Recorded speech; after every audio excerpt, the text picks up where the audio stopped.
Kalau sakinah, ya, itu artinya ketenangan yang dilahirkan setelah tuntasnya persoalan dilalui. Ya. Baik.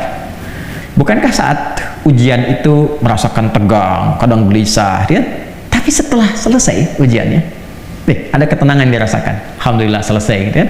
Nah, itu ketenangan yang dihasilkan setelah melalui satu persoalan. Itu disebut dengan sakinah namanya. Jelas? Baik. Saya lukiskan lagi. Orang Arab mengatakan begini. Sakanatu syajaratu idza dhahabatir rih. Atau sakanatu safinatu idza dhahabatil amwaj. Ranting pohon itu menjadi tenang ketika angin yang menerpanya itu telah pergi. Atau mereka mengatakan kapal itu menjadi tenang ketika ombak yang menerpanya itu telah pergi dan airnya kembali tentram, tenang.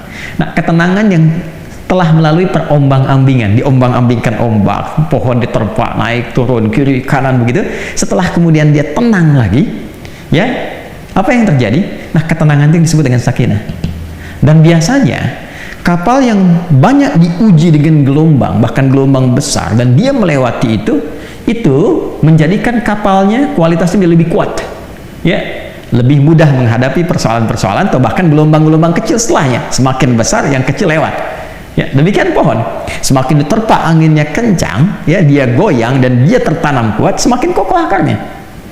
Jadi ketenangan itu bukan sekedar melahirkan ketenangan setelah gelombangnya lewat, tapi setelah itu melahirkan satu kemantapan yang dengan itu bisa mengatasi persoalan-persoalan kecil di kemudian hari atau siap untuk menghadapi tantangan lebih besar di kemudian yang lainnya. Maka itu disebut dengan sakinah. Ketika kehidupan di rumah tangga, ini yang akan saya sampaikan, disebut dengan sakinah, memberikan kesan kepada kita bahwa bukan berarti di rumah tangga itu akan hampa dari persoalan. Akan selalu ditemukan persoalan. Ini cara memahaminya. Jadi kalau tidak dipelajari dulu ini, nanti kaget. Bukan berarti nggak ada masalah. Rumah tangga itu pasti ada masalah.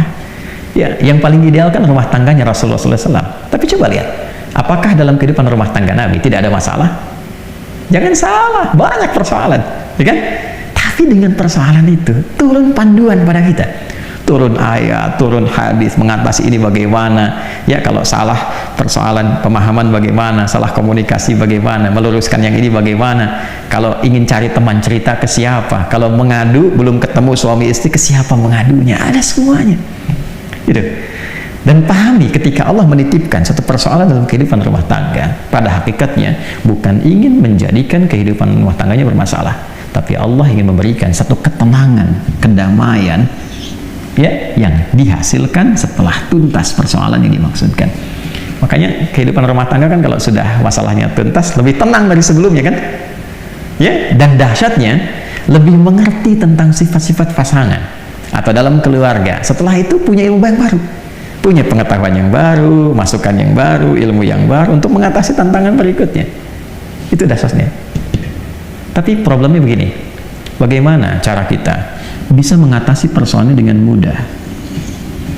Dan karena tidak sedikit masalah-masalah kecil di rumah tangga, ya kan, bisa menjadi besar dan menyebabkan persoalan serius ketika, maaf, seseorang tidak mengetahui cara menyelesaikannya. Yang ditampilkan kadang-kadang, ya, boleh jadi egonya. Yang ditampilkan kadang-kadang boleh jadi statusnya, bahkan juga hartanya, kedudukannya, dan sebagainya. Itu bukan solusi, teman-teman. Sepanjang ditampilkan kemampuan kemanusiaannya, maka sifat manusia selalu ingin bertahan dengan apa yang dimilikinya. Suami bicara A, istri bicara B, ya, ayah bicara A, anak pun bicara B, demikian seterusnya. Maka yang terbaik adalah kita mesti menanyakan kepada pengatur segalanya. Ini, ya. Maka ketika dikembalikan, nih, sakinah itu kan sifat jiwa, ya kan? Ketenangan itu kan sifat jiwa. Ingat, ketenangan itu bukan sifat fisik, ya. Pikiran tuh biasa, ya. Pikiran tuh bekerja terus, berpikir itu terus, nggak berhenti, berpikir. Apa yang memberikan kegelisahan dan ketenangan pada pikiran? Jiwa. Jadi perintahnya di sini semua dalam jiwa kita. Kalau dia gelisah berarti dari nafsu, ya kan? Kalau dia tenang, nyaman berarti dari takwanya, itu di jiwanya. Jadi pikiran itu normal saja, dia beraktivitas. Seperti fisik pun diperintahkan. Fisik tuh gimana perintah dari pikiran saja. Ya. Nah, apa yang memerintahkan pikiran dan mengisinya untuk mengarahkan apa yang harus dilakukan itu, maka itu dari jiwa. Maka itu saya sering katakan, jiwa yang tenang akan melahirkan pikiran yang cemerlang dan aktivitas yang membahagiakan. Itu poinnya. Boleh bikin status tuh. Ya. Nah, balik ke sini. Karena ketenangan sifat jiwa, yang punya jiwa siapa? Yang punya nafas siapa? Allah. Ya. Makanya sering kita katakan kan, ya mengikuti doa Nabi sallallahu alaihi wasallam, ya muqallibal qulub, ya tsabbit qulubana ala dinik, ala iman. Wahai Allah yang mengetahui keadaan hati kami, gitu kan? Yang membolak-balikkan hati, yang memberikan kedamaian pada jiwa, berikan kami kemantapan dalam jiwa kami untuk menaati ketentuanmu, untuk beriman kepadamu, untuk konsisten pada dinmu. Ini poinnya. Nah, sekarang bagaimana caranya kita bisa belajar untuk menenangkan jiwa sebelum menghadapi persoalannya? Ini poin besarnya. Jadi ada orang-orang tertentu yang Allah berikan ketenangan paripurna dalam jiwanya, sehingga ketika dihadapkan pada masalah itu, dia bisa menyaring persoalannya, menjadikannya lebih kecil, dan yang paling dahsyat, jadi ringan masalahnya sebelum dihadapi. Bukan nggak punya masalah, boleh jadi masalah yang sama bagi orang lain besar, bagi dia tinggal senyum selesai. Itu poinnya. Jadi bukan nggak punya masalah, masalah dia ada, cuma dikecilkan oleh Allah kadarnya, sehingga dengan kelapangan hatinya itu menjadi kecil.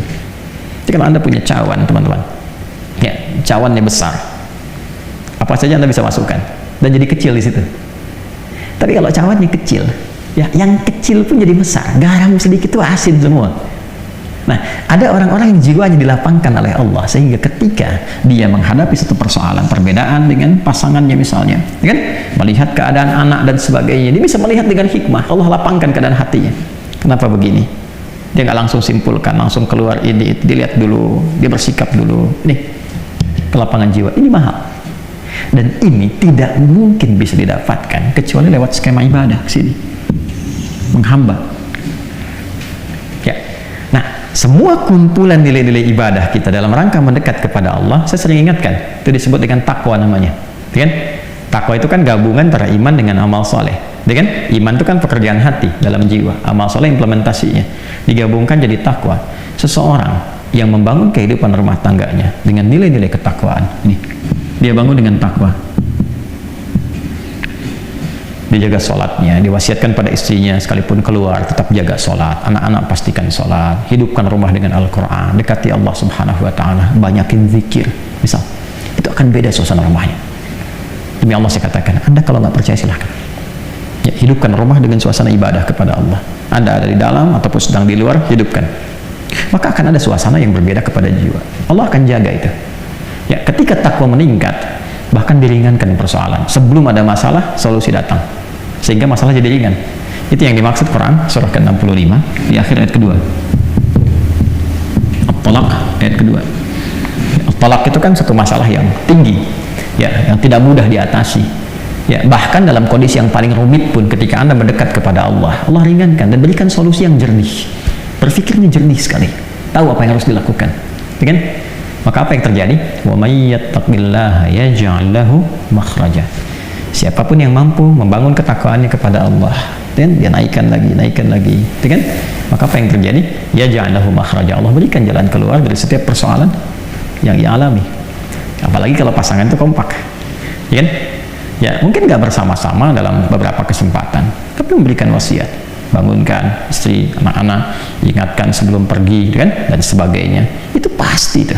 Ya, sekian banyak persoalan ketika ditumpahkan di atas sajadah, dia mengecil dan curhatnya kepada Allah. Innama ashku bathi wa huzni ila Allah. Demikian ya nasihat dari Nabi Ya'qub alaihissalam yang diabadikan Quran surat Yusuf itu kan.